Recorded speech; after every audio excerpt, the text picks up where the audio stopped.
Behind me is the skyline of modern Prague. In the 16th century, this city became an alchemical center and figured in one of the most interesting episodes in the evolution of European thought. Rudolf II ruled from here in a court of great extravagance, and upon the death of the old emperor, the princes of the Northern League met to choose from among themselves a successor. Their choice was Frederick the Elector Palatine, who held court at Heidelberg. Frederick was all that a young prince of the Northern League could hope to be, surrounded by brilliant courtiers, married to a daughter of the King of England. He represented the alchemical hopes of Catholic Europe. And in the fall of 1619, having been recently chosen emperor, he moved his court from Heidelberg to Prague, bringing with him some of the most brilliant occult minds of the era, Johannes Andrei, Count Michael Meyer, the alchemical printer Theodor de Bry. But the reign of the Winter King and Queen, as this incident is called, was not to last. But the alchemical fantasies of Frederick the Elector Palatine of Bohemia and his queen were destined to fail.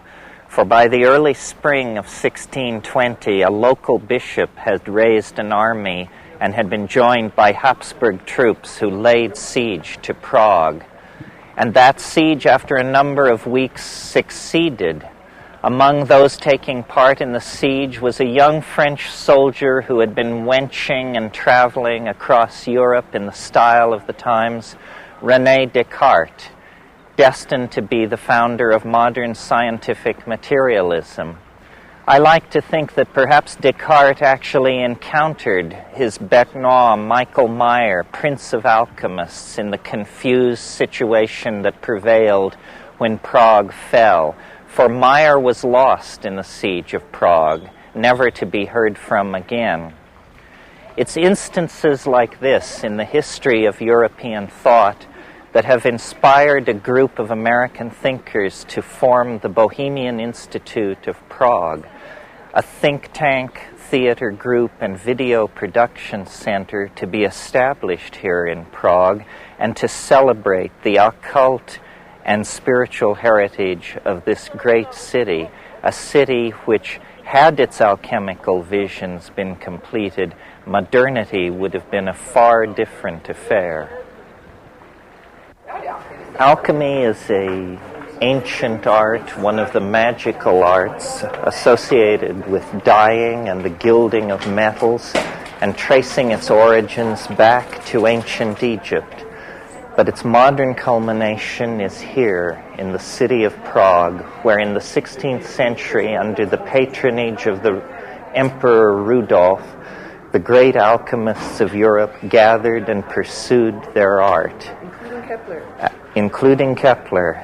Alchemy is more than a technique for the conversion of base metals into gold. It is the culminating metaphor in the search for a union of spirit and matter.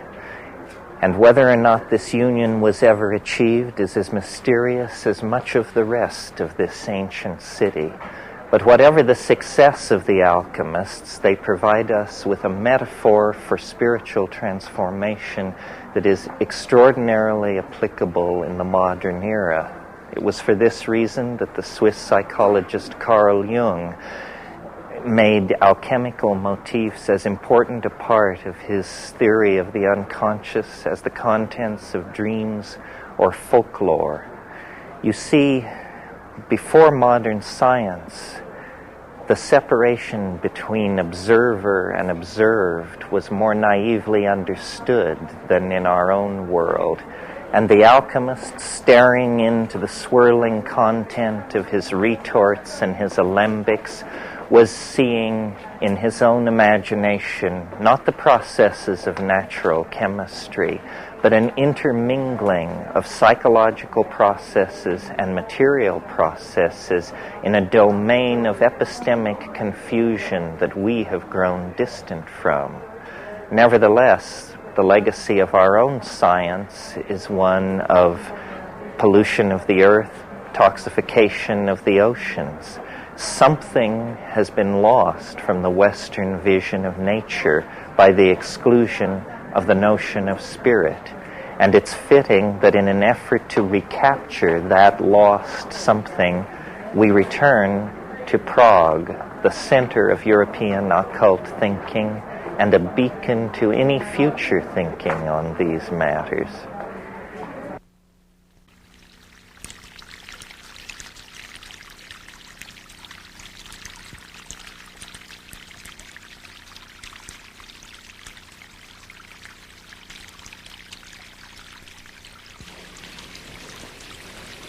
Well, Ken, you've certainly spent a number of years on these questions.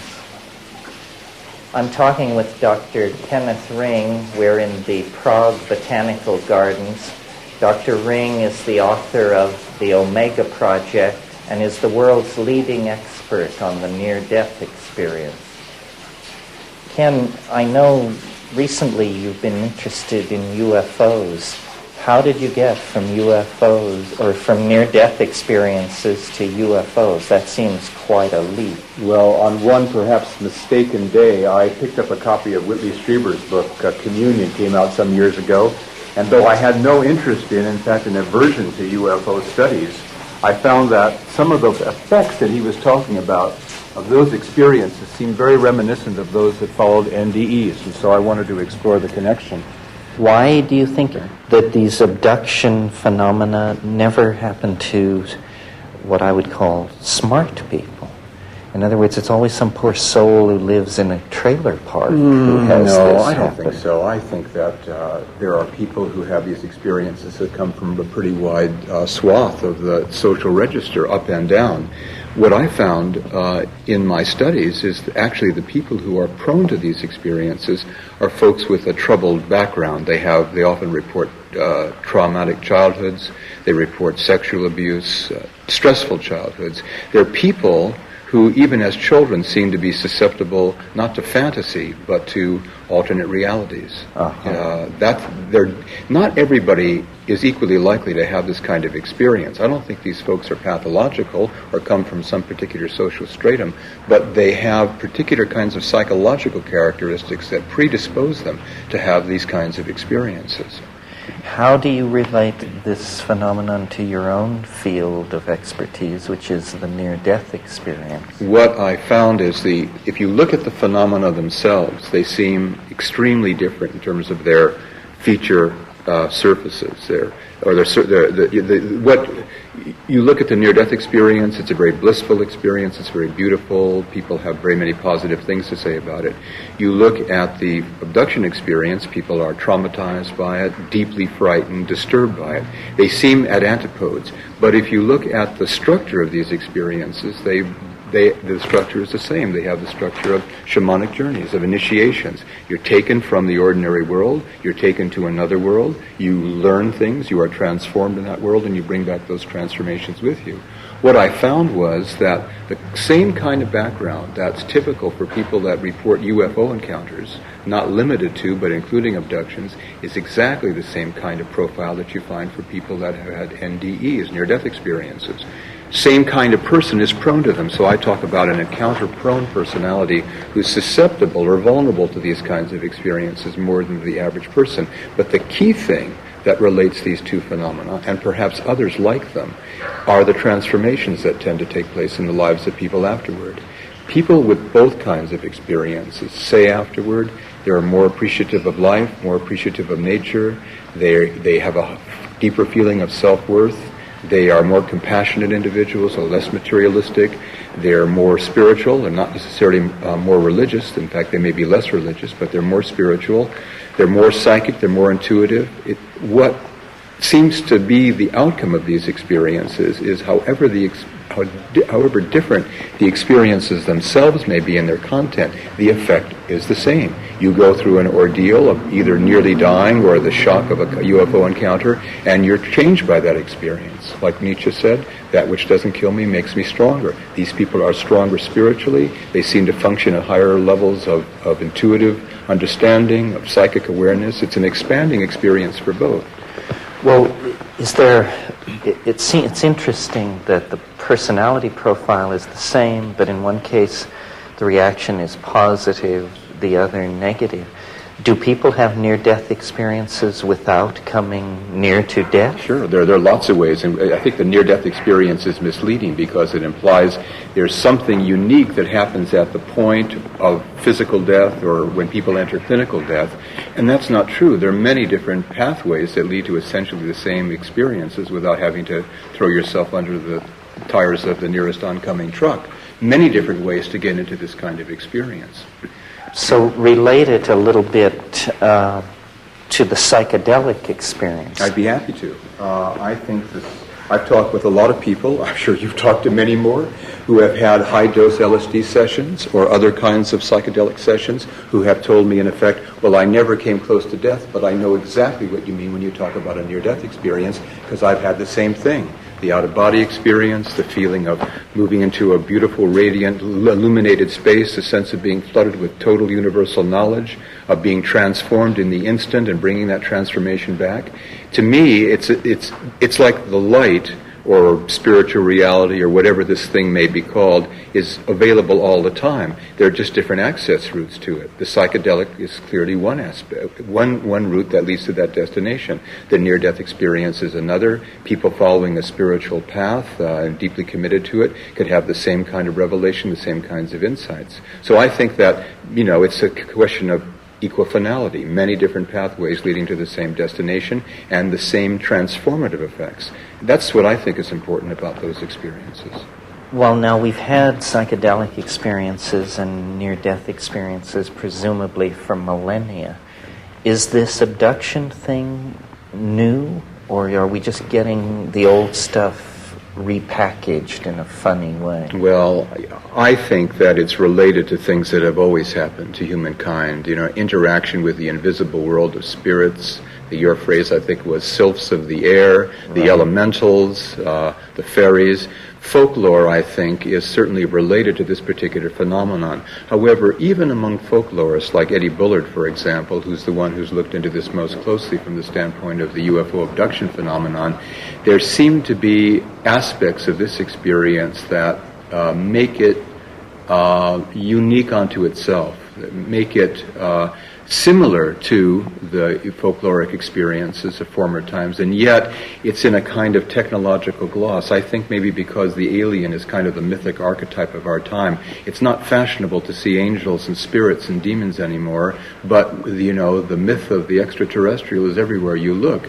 And so I think, in a way, this particular kind of archetype has been clothed in the imagery and the kind of space-age technology and talk and so on that's characteristic of our own time. So I think there's something unique to it and something that relates to, the folkloric experiences of former times too. Because contact between the invisible world and the physical world, that's probably as old as man is old. But you're essentially, it sounds as though you're fundamentally a psychologist in that you don't take this at face value. No. I don't take these as literal experiences of an incursion into physical space-time reality of little beings from other places that have come to do nasty things to people. That, oddly enough, it seems odd to me, seems to be the dominant view of American ufologists. I'm not a ufologist, as you say, I'm a psychologist. In Europe, I think the interpretation is quite different. I don't take these experiences literal, but I take them as real within an alternate reality, within what Henri Corbin calls an imaginal realm. They're real enough. People, for example, people who have near-death experiences will say things like, this experience was more real to me than you and I sitting here talking about it is real. It's more real than life itself. There is a reality to these experiences, but I think it's a profound mistake to think it's the same thing as space-time ordinary sensory world reality. So what you're saying is that these are symbolic constructs. Yes. There's a symbolic aspect to them. And I think the important thing, I think there are two attitudes toward the UFO question. It's a mystery, but there are two types of mysteries. There are mysteries like in detective stories that beg for some kind of solution, and you only feel satisfaction when the solution at the end is revealed and all the reasons given. Then there are mysteries that are meant to be explored. I mean, to be savors, yes, true mysteries. And these mysteries beg for exploration, not for explanation, if I can put it that way. And the UFO, seems to me, the UFO phenomenon is the second category of mystery. That's why I personally, and perhaps temperamentally, I'm opposed to the idea of trying to package it as though it were something as simple as other beings, however amazing that would be in itself, other beings coming from other places in the galaxy to invade or to have some contact with human affairs. I think the mystery is likely to be much more profound than that. And another thing, if I may say, that I think hooks together the near-death experience with the UFO experience, whatever its basis may be, is when people come out of these experiences and have worked it through, they come to have a worldview that is very similar to one another and is very similar to what's being talked about all the time at this conference, and that's an ecological worldview. The heightening of ecological sensitivity, the increase of concern with the welfare of the planet is one thing that unites these two people, even though they have these very disparate experiences. What they say about what they've learned from these experiences, what the meaning of these experiences for them is, that the fate of the earth is in our hands and we better wake up to do something about it very quick. So I see these experiences perhaps being orchestrated by, I think this is similar to your view, perhaps a planetary mind, an overmind, a mind at large, which is in some sense the expression of our deepest yearnings and perhaps our deepest fears that are feeding back these kinds of experiences in the form of kind of archetypal experiences, archetypal images, so as to impress people who might not otherwise be impressed to take the kind of action necessary to correct the direction in which the Earth is heading. So it's a kind of confoundment. Its purpose is to be inexplicable. Exactly. That's exactly how I conclude my book. I say the point of these experiences is to be baffled by them, almost as though they're a kind of a koan that we're not meant to solve, but we're meant to kind of chew over until our rational mind cracks and we begin to think in entirely new ways and hopefully act in entirely new ways. So it's a way of keeping us from closure. Exactly. It's kind of sort of a deconstruction phenomenon, you could even say. It's saying to us the world is not so simple as you might choose to suppose. Exactly so.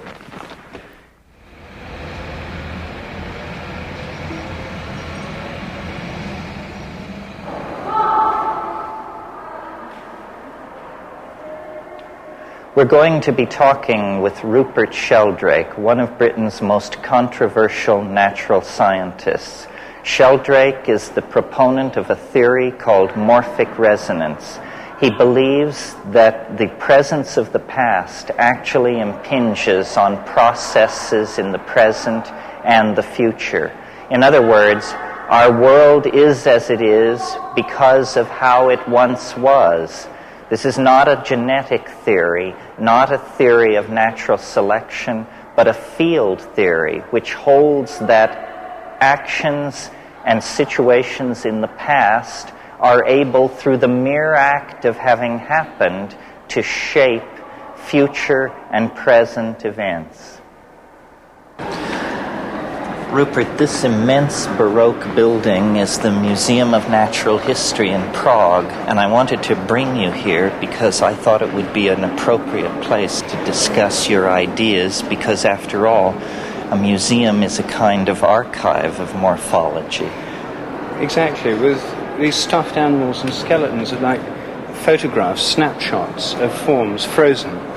But of course each animal behaves and moves, each animal develops as an embryo to its adult form, and each one evolves. So it's triply dynamic. We have to reconstruct that in our minds. But the whole thing really is a reflection, I think, of the memory behind each species. Each species is the repository of an entire process of memory. Well, now this is the part of your thinking which goes well beyond orthodox theoretical biology. Say a bit more about that. Well, the orthodox view is that all these amazing forms and all the behavior and instincts that the animals expressed were all coded in the chemical genes. So a materialist theory. That's a materialist theory. I think it goes far beyond that and involves a memory of instincts, a memory of behavior, a memory of form. That is not materially based. Not materially based. A collective memory on which each species draws. So here we are in the Hall of Paleontology. This is sort of the archive of all these morphogenetic forms that have persisted through time. Can you say how your notions go beyond Darwinian and Mendelian genetics and evolutionary theory? Well, I agree with the conventional theory that there are genes, they're important in inheritance. They give each organism the chemicals it needs. But as well as that, you see, there's the morphic fields, the organizing fields of these forms. And the forms, like we see in these shapes here, are all determined by the fields. They determine the way organisms develop. These are all extinct types. And I would say that the memory is not only inherent in the species while they're alive, even after they're dead, even after they're extinct, the world is still filled with, as it were, the ghosts of extinct species, memories of species that no longer exist. So the memories of evolution are cumulative, they build up, and sometimes we see in the course of evolution extinct forms of shellfish, for example, come back again after 10, 20 million years. These are called evolutionary iterations, evolutionary repeats. And they're explained in terms of atavism, the recapturing of ancient memories. But in a sense, you're saying that after the species is extinct, but the fossil form lives on, then it is somehow a catalyst to this recursion of form. There's an entire memory built into nature. The world is, as it were, haunted by the ghosts of extinct species.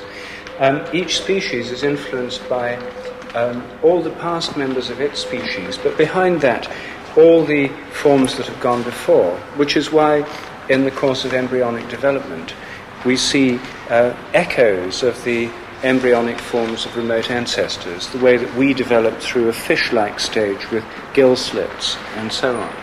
But in a case like that, then how is it possible for new form to emerge at all? Well, this is where novelty comes in. Well, no one can account for novelty except perhaps yourself. To say that it's blind chance, as the conventional view, tells us very little, almost nothing. It's really just simply saying novelty is unintelligible. There are different ways of thinking of it. The founders of paleontology, like Cuvier, the great fossil pioneers, the pioneers of this kind of museum, had thought that they were all reflections of Platonic archetypal forms, timeless forms. That wouldn't really explain creativity. It would simply say there were pre-existing forms that were merely manifested. Other people would think of creativity as going on as evolution proceeds. So a bird like this didn't exist at one time, then usually by a sudden jump it would appear, and then through repetition would become increasingly habitual, then become extinct, and the potential habits, the memory would persist in nature, although it wouldn't be expressed.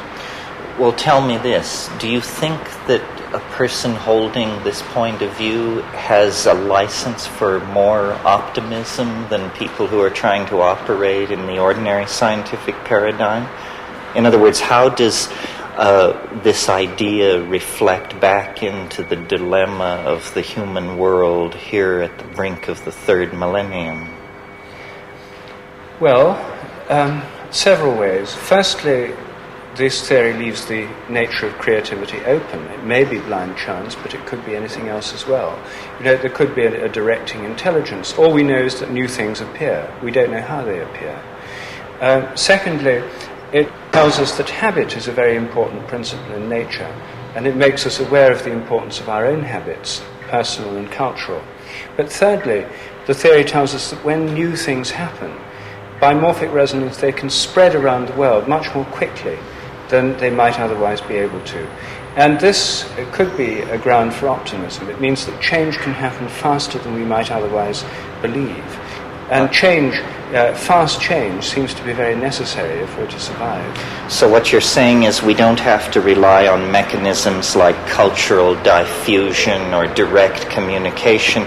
These new concepts, new paradigms are in the air, as it were. Yes, and of course we all know about modern telecommunications, modern mass media, but morphic resonance means that new attitudes, new patterns of behavior can spread much quicker than one might otherwise have thought. Well, tell me this then. How is the theory of morphic resonance doing? Is it behaving according to its own predicted trajectory, or is it meeting unexpected resistance? It's meeting expected resistance. I see. But the idea certainly seems to be catching on. I mean, there's a sense in which this idea of a kind of habit appeals to people. It makes sense, the idea of a collective memory. The idea that what we learn is like a kind of remembering of what others have learned is intuitively plausible to me and to many other people. And I would say certainly the idea is getting easier to explain than it was when I first thought of it. Well, I've heard it said that it very elegantly and neatly solves problems which are insoluble by any other means in biology. Could you just name a couple of these areas where it makes clarity out of chaos? Well, there are many. One is the development of form in embryos, the way that a bird like this could grow from an egg. And how any organism develops from an egg is a great mystery. And the idea of morphogenetic fields, form-shaping fields, is the basis of the whole theory. That's what I started from. And so it helps to explain the problem of form. It helps to explain the inheritance of instincts as well, how new patterns of behavior develop and spread.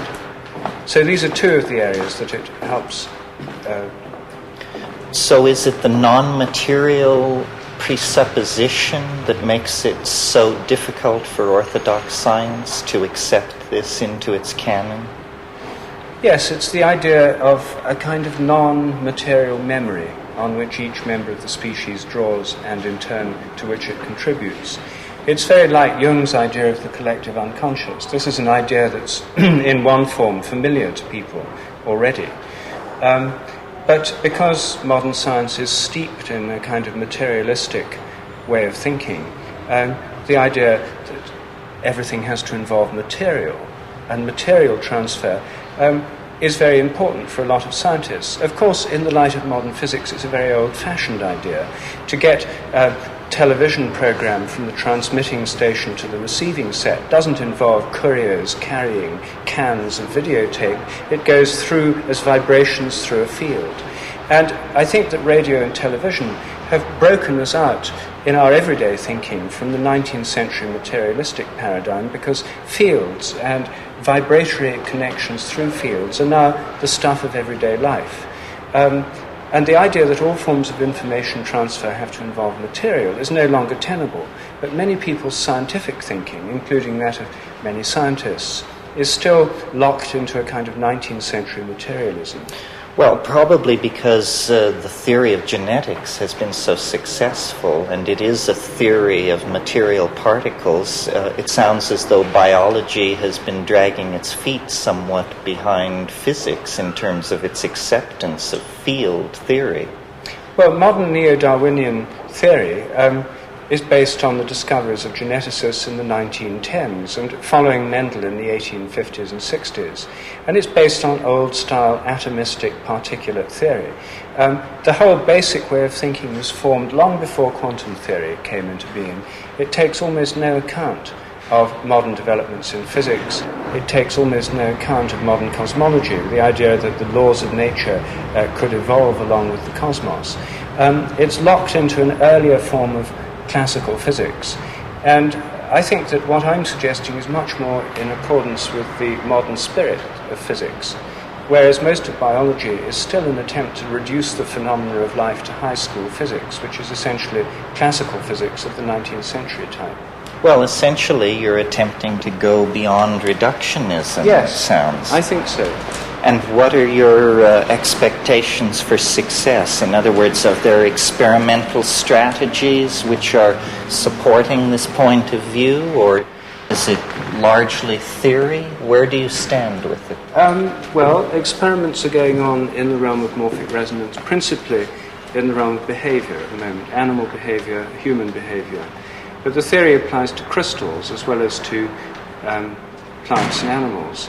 And chemical tests are some of the most potentially exciting. I'm doing some work on crystal forms and crystal phenomena. The main experiments there in the human realm, so far they've been very encouraging. They suggest that people can learn more quickly what others have already learned. And that's also the area where the theory could be most immediately applied, for example, in education. Well, the theory seems to imply that its own correctness depends largely on its being heard and repeated.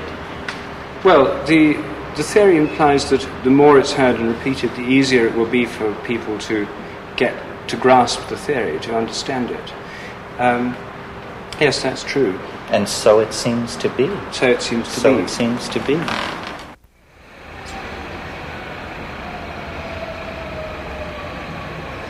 We're in Prague's Museum of Natural History, talking with Jill Peirce of London, England. Jill is an expert in Mongolian overtonal chanting.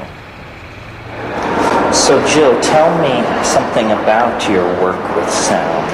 Well, I'm trying to, I like to think that to re-enchant means to make magical through chanting.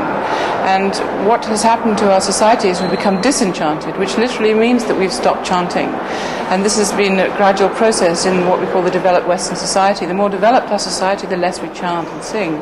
And chanting is a very powerful way of healing and a way of tuning ourselves with our environment, with our family, with the sacred place, with the sacred time, keeping us in tune with all our environment and with God. And we stopped doing that. We started to stop doing that when we stopped believing in God. When we started measuring things in the 17th century, and we found that it felt better, and we felt we had more control by measuring than we did by chanting and by praising God, by petitioning God, and by participating with God, which are the three ways that we've always made a reciprocal relationship with he or she who seemed to be in control of our life and destiny. And when we stopped doing that, because we felt that counting gave us a greater sense of control of our environment and meant that we ourselves had a greater chance of survival. But why this particular Central Asian shamanic approach to it? Well, what's happened now is that what we found is that science, since the 17th century, the development of science, the direction of science, has quite far from giving us the control that we thought it was. It's led us in an unprecedented way to be, and only through science, to be less in control of our environment than ever anybody has ever been. We have never been in such a dangerous situation. We have never been so vulnerable, and this is entirely because of science. And so all the control that we thought we were gaining has actually turned out to be quite the reverse. And so we are completely out of control. And so we again have to find out, how do we do it? If science has failed, what other ways may succeed? What other ways can we again create a reciprocal relationship with this great and powerful force?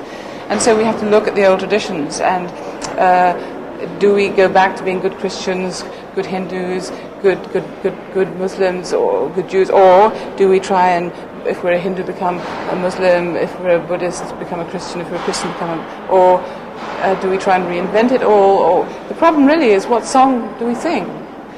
And so what I've tried to do is to find a way of chanting which is deeply cultural. It comes from Central Asia, and in particular Mongolia. But what I think is so extraordinary about this way of chanting is that it deals with sound, with the harmonics of sound, which is a way not of culturally dividing the octave, which is what all other forms of music have as their central core, which is that if you divide the octave, this is a cultural affair. How you do it differs whether you're Indian or whether you're Western. But what this is based on the harmonic series, which is simply a way of making our own geometry audible. It's a way of allowing us to hear in a sonorous way our own structure. And this is a profound recognition. It's a profound remembering, because we are hearing what we are. So it's a kind of organic music, or organic sound. Absolutely. It's the most organic sound because we're making audible our biology. Well, I brought you here to this wonderful Baroque room because I was hoping that perhaps you would honor us with an example of this, since I'm sure it's easier to hear than to describe. Yes. Do you think you're up for that? Yes. Okay, my dear. Please, have a go at it.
David White, a transplanted Yorkshireman, lives in Washington State, USA. He is a published poet and a performer of his own poetry and the poetry of others. His work reflects a special sensitivity to the ecological crisis and the problem of a burgeoning planetary population.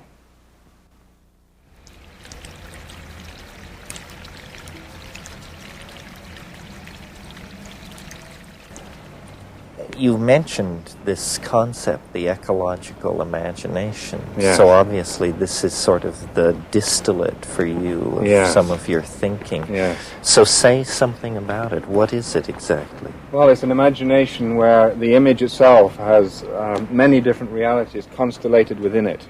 It isn't an image that you're trying to impose on the world. It's an image that's received after you've remained quiet and you're willing to pay attention to the miracle of creation as it is. Now, that miracle may take the form of despair and alienation, as it has over the last 60 years, but you pay attention to it. You know, we live in a monocultural society where you plant wheat in one field, and you spray down on either side so you get one crop. And the soil, which comes from the same root as the word soul, suffers as a result. You know, in the eastern Palouse of Washington State, they've lost 25 to 50 feet of topsoil, you know, through intensive mining, almost mining agriculture. You know, here we are in the botanic gardens in Prague, where plants have been brought from all over the world. In some ways, it's a wish by humanity to recreate the beauty and imagination of the rainforest, or of an ecology that where things fit together exquisitely. Mm-hmm. And we have this inside us. We have this patterning, this understanding that the world fits together absolutely exquisitely, and we have a possibility of fitting together too. So the poet remains silent, looks out at the world, receives all the images that comes in, and tries to say the one word that represents the whole ecology of everything that is received, and hopefully will give birth to that world in the word, in the line. This suggests somehow that the word is made flesh. Or in your metaphor, the flesh is made word. Yes, or the word is made ecology. The word is made ecology. Well, so this is an aesthetic of nature, almost Emersonian in its scope. This is a far cry from futurism or the glorification of the technological that a lot of 20th century poetics has been about. Yes. Do you see yourself as a part of a conservative impulse in poetry or a reforming impulse? How does that work? No, I don't see it as being conservative. It may be looked at that way from the areas of art which, say, Andy Warhol inhabited, where the whole emphasis was on the latest wave that was breaking on the shore. Fashion. Yes, fashion, and the whole sea that was behind each wave as it came upon the shore was ignored. And so I think what there is now is a resting back, a swimming out, a diving down into that sea. To re-establish our eldership. I think much of what's happening in the 20th century is a re-establishment of eldership. I mean, here we are in Prague. Prague has been asleep, almost like Rip Van Winkle for the last 40 years. Anyway, 40 years, yes. Possibly longer. And it's awaking again. It's awaking, and there's so much awaking in the world today. And I think poetry has always been the art where you remind people of what life is about and what is essential to it, and what's, as Pericles said, what is sweet and what is terrible about life, that you have to know both those things. And the poet ignores neither. So hopefully it's not the kind of conservatism where you're trying to go back to some Edenic, Rousseauistic past where everyone can gather under one oak tree and discuss the problems of the village. That's never going to happen. But the poet he does not hide, or she does not hide the beauty of life, and does not hide the alienation. You know, this century we've had tremendous emphasis on looking into the cracked mirror of alienation and saying, look at where we are. I mean, Eliot's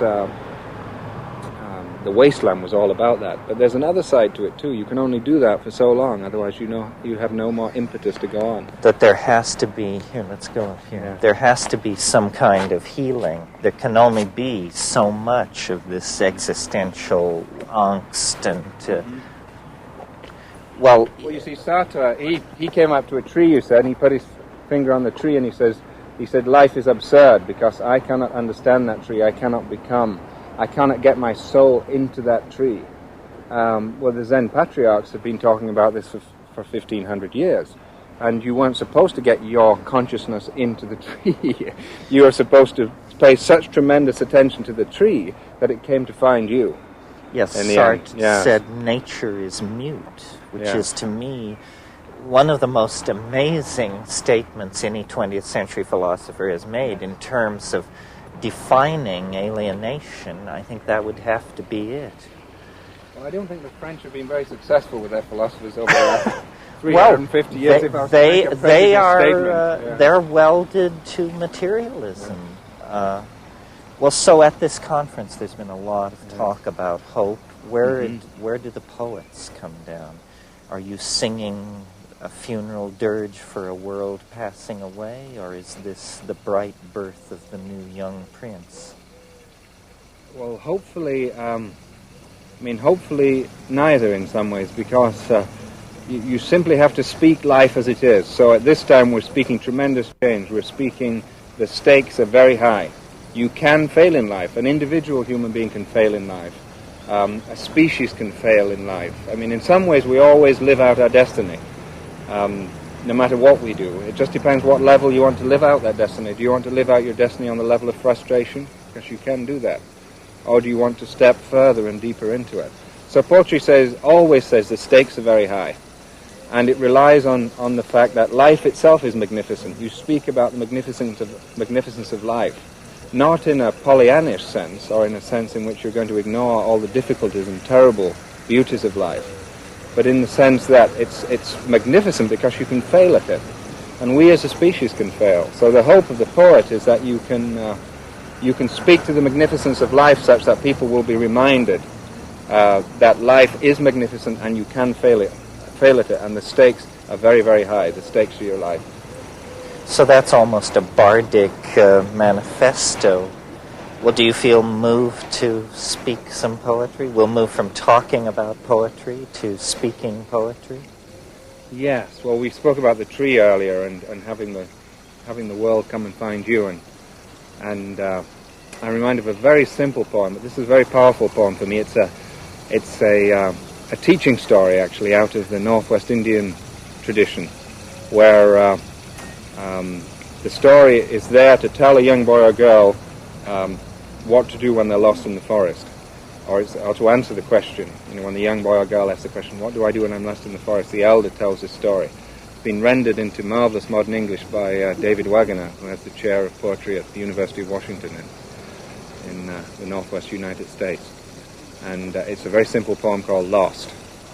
And here it says, take the burden off your shoulders, basically, this story. And he says, the young boy or girl says to the elder, what do I do when I'm lost in the forest? And the elder says, stand still. The trees ahead and bushes beside you are not lost. Stand still. The trees ahead and bushes beside you are not lost. Wherever you are is called here. And you must treat it as a powerful stranger, must ask permission to know it and be known. Listen, listen. The forest breathes. It whispers, I have made this place around you. If you leave it, you may come back again saying, here. Saying, here. If you leave it, you may come back again saying, here. No two trees are the same to raven. No two branches are the same to wren. If what a tree or a branch does is lost on you, then you are surely lost. If what a tree or a branch does is lost on you, then you are surely lost. Stand still. The forest knows where you are. You must let it find you. Alexander Shulgin, Sasha to his friends, is nothing less than the godfather of psychopharmacology, an expert on the cyclicized phenylethylamines, that is, psychoactive compounds useful in the emotional recovery of traumatic events. Shulgin has given his life to the study of the pharmacology of the psychedelic experience. In Prague, he told me, greater frontiers lie ahead. The next lost continent to be explored by Alexander Shulgin, the psychoactive tryptamines. Sasha suggested that I join him for a stroll among the graves of the cemetery of the Jewish ghetto of Prague, Europe's oldest ghetto. There, walking among the stones, we reminisced and speculated about the history and the future of psychopharmacology. What do you make of your Russian colleagues here? I'm fascinated by what he's doing, and I'm intrigued by his ability to get out what he is doing into the West, because the status of a physician in Russia is not what we have come to respect in the West. You're talking about Yevgeny Krupinski. Yes. Mm-hmm. I imagine you don't view ketamine with... Well, how do you view ketamine? It's an anesthetic, and it's a dissociative thing, and it puts me out of body. It's very dissociative. It puts me out of mind. You're away, and I, frankly, with a full bladder, like being here. And you suddenly realize that someone has a full bladder, and at only one intellectual level you realize it's you. Yes. No, it's so seriously disassociated me that I felt it was a great victory when I finally realized that this was a drug. Mm-hmm. For a long time I couldn't figure out what it was or who was even asking the question. But I kept calling it vitamin K, which is a fascinating euphemism for allowing to have some semblance of a food additive for a dietary supplement. But well, I had the interesting pleasure of being back at a big company in the East the day they had bought the rights to distribute ketamine. And I informed them, you do realize that ketamine is being made by Park Davis and shipped off to Mexico, and it's imported in liter bottles, all with a percentage of preservative, and it comes right back into California in the trunk of the car. And they were shocked. They did not know there was any abuse whatsoever. Never could have conceived of human abuse. About 20 years ago, there's a class of compounds called quinupridines. And for about 3 or 4 years, I just noticed that there's no publishing in the Russian literature whatsoever on the area of quinupridines. And then all of a sudden, the Russian literature started publishing. And then we went into a sort of a gap. And then quinupridine benzylate, which is one of the most potent of the anticholinergics was suddenly revealed that the Russians were working on it as a chemical warfare agent, and then we were working on it as a defense against their chemical warfare agent. Uh-huh. And it's actually 10, 20 micrograms. 10, 20 micrograms. It makes you really wonky. It's like atropine. Delusion, confusion. Uh-huh. But they design these fantastic bombs that they can explode and send out millions of little hypodermic needles. And so they don't have to worry about wind blowing it downwind or upwind. So it's essentially a chemical cluster bomb. Cluster of bomb, some but sort. with little hypodermic needles. That's elegant. So that's probably in the inventory. It's already in the inventory. Uh-huh. Well, someone mentioned to me that you had expressed interest now that you felt you had sort of done the work you wanted to do with cyclicized phenylethylamines, and that you were going back to looking at tryptamine. Very much so. That's the other side of the coin. It's as rich and unexplored areas that phenethylamines were 20 years ago. So are you going to illuminate it for us? Oh, absolutely. And, I've already made the T-butyl methyl. Isopropyl methyl is well known, but the secondary butyl methyl is not known. They're all active by smoking. Uh-huh. And what are they, could you, in a blind test, pick one out from another, or are they sort of... I don't know yet. I doubt it somehow. I think they're all going to be fast, impactful, and all very much like DMT. Duration-wise, or presentation-wise? Probably perhaps a little bit more potent. A little bit more potent? Because DMT is not that all-fired potent. It takes, 10, 20, 50, no more, 50, 100 milligrams. 50 to 70 and some of these we're getting into maybe at 30, 20 and 30 milligrams, but not active orally. You have to get up to a certain degree of shrubbery on the nitrogen to get oral activity. And how many of these compounds do you imagine there are that are At simple casually variants? you can make 30, 40, 50. Why do you suppose it is that this fast-acting, easily manufactured, spectacular hallucinogen is so rarely met in the underground? I don't know. I've heard that it's there in some quantity. I heard about a seizure in Boston, I believe it was of ayahuasca.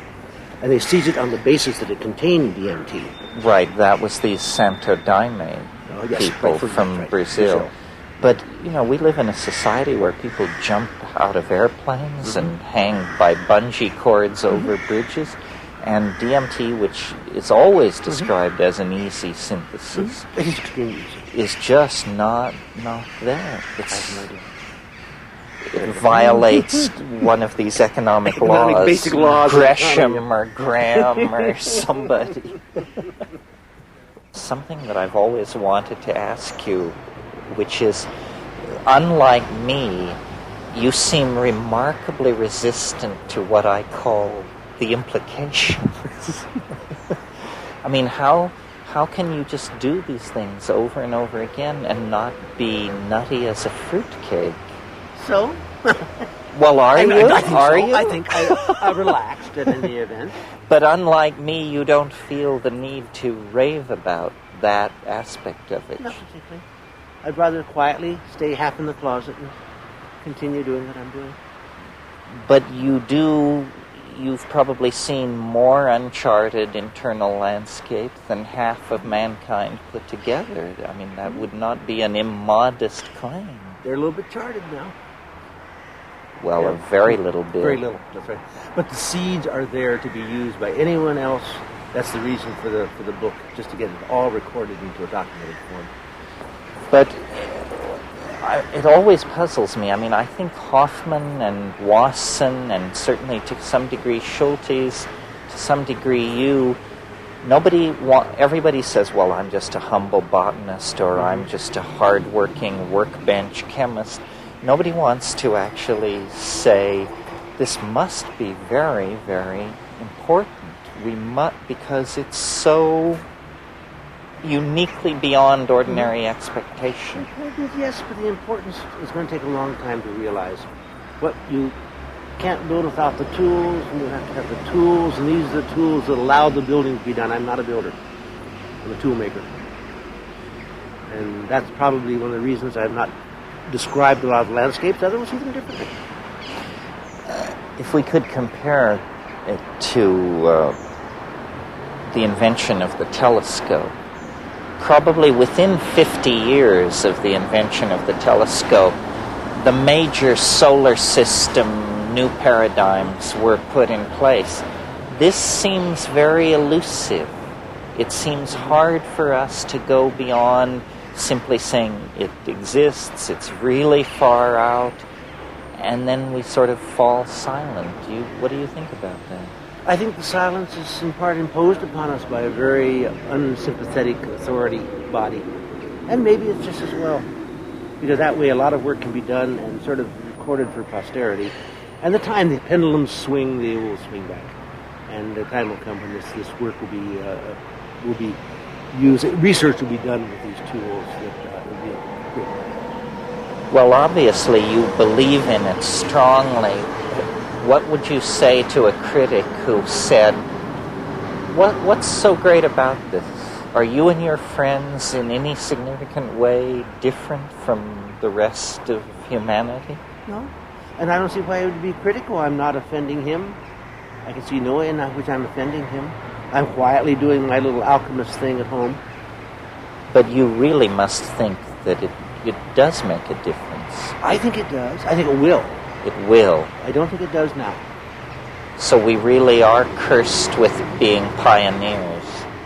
Yeah. It's not so bad. No, it's not so bad. It has a nice I mean, they'll nice feel to hang it. your picture in the main hall years hence and say, these were giants. I would rather have my picture hanging in the main hall than me hanging in the main Well, hall. some people manage both. That's And you may end up that way, too. Oh, well, it's a short, happy life, but it's kind of neat.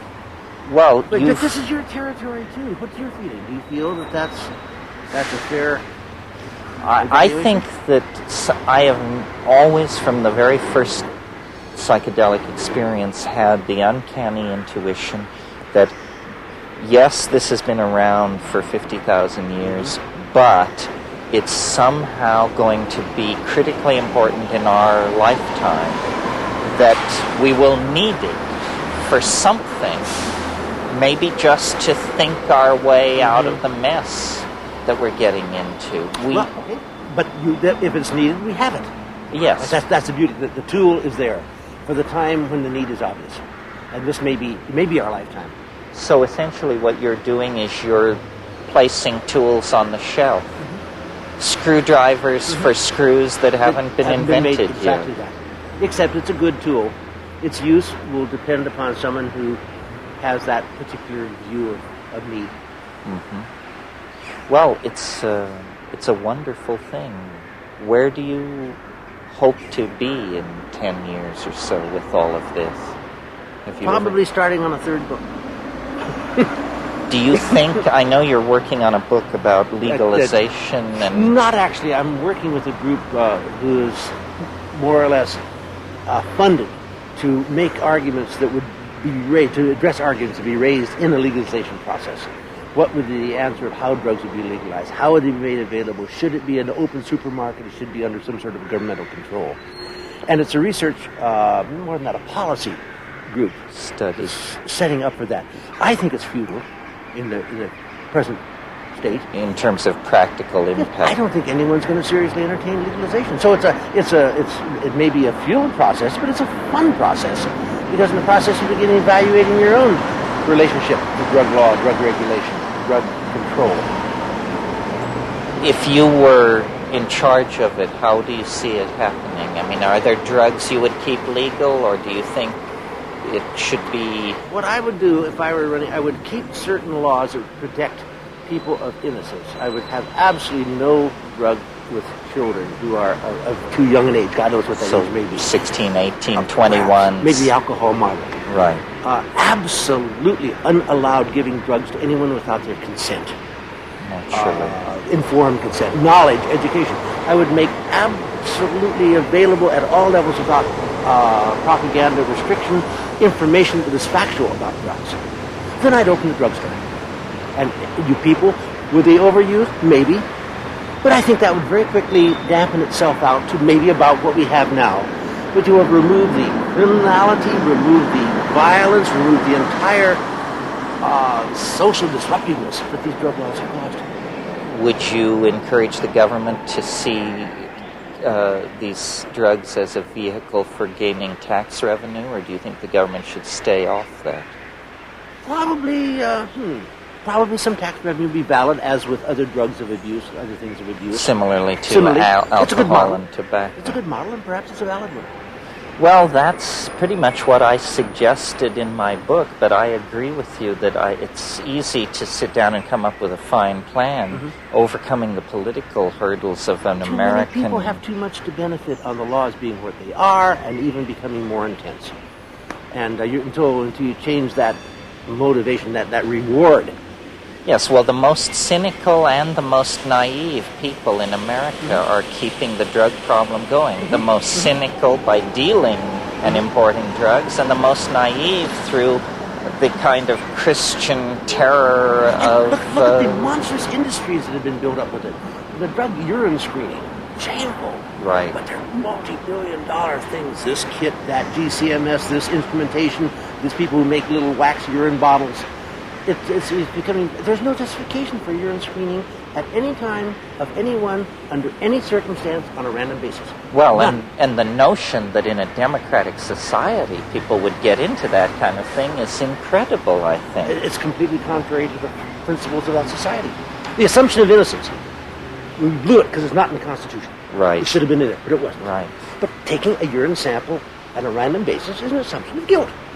Well, but what is in the Bill of Rights is life, liberty, and the pursuit of happiness. Declaration of Independence. But that could be used as a sufficient basis it's a for... self-image, and we should maintain it as such. Yeah, well, the first thing that goes when society hits the wall is democracy.